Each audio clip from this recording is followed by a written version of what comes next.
Oi, pessoal, tô passando então aqui para contar para vocês a parte 2 da minha história com a pirografia. Em 2021, em 2 de novembro de 2021, nós fomos para Cascavel. Eu digo nós porque foi eu e o Ricardo, a gente foi para Cascavel adquirir um pirógrafo e nós encontramos esse daqui, que é o PM13 da Palante Pirógrafos. Um pirógrafo profissional, maravilhoso para trabalhar. Ele tem aqui bivolt, funciona tanto para 110 quanto para 120, dá para regular a temperatura, tem aqui o suporte para uma caneta, que é onde eu uso para fazer o desenho, e no início eu comecei com esse tipo de ponta aqui, que é o fio de níquel. Foi muito legal essa experiência, porque eu não sabia nada de como trabalhar com esse pirógrafo, e aí eu fui testando em MDF de 6mm, 9mm, e aí surgiram os primeiros quadrinhos aí que eu inventei, que eu desenhava, e depois as pessoas começaram a gostar e foram adquirindo os produtos, esses quadros, e então surgiram as primeiras encomendas de retratos. E chegou um tempo que eu fazia um retrato por mês e isso para mim era uma felicidade muito grande, porque o meu objetivo que eu sempre quis fazer com essa ferramenta aqui foi os retratos e no ano de 2022 inteiro eu tive encomenda de retratos pirografados. Então, além dos quadrinhos que eu comecei a inventar, apareceram os retratos.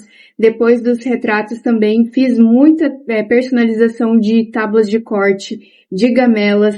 Eu já cheguei a pirografar uma gamela inteira, cobri ela com desenhos, utilizando essa ponta aqui do pirógrafo, que é a mais fina, e a mais difícil de trabalhar, né, porque não tem como dar o preenchimento, né, delas de uma vez só, você tem que ir fazendo detalhe por detalhe, e assim foi passando 2022, onde eu adquiri mais uma caneta dessa e também outras pontas diferentes, para adiantar o meu trabalho nos retratos.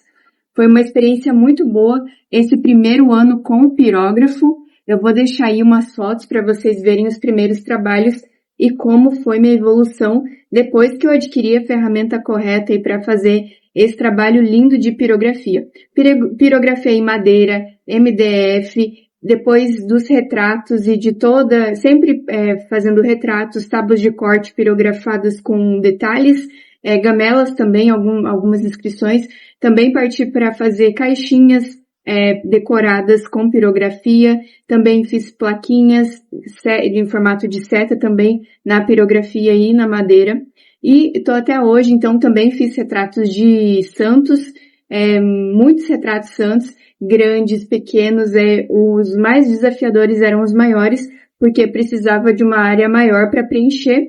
E era onde eu precisava desse tipo de ponta aqui para fazer, ó, porque como ela é uma ponta chapada, eu consigo fazer o preenchimento de uma forma mais rápida e com um efeito assim maravilhoso que a ponta do fio de níquel não proporciona.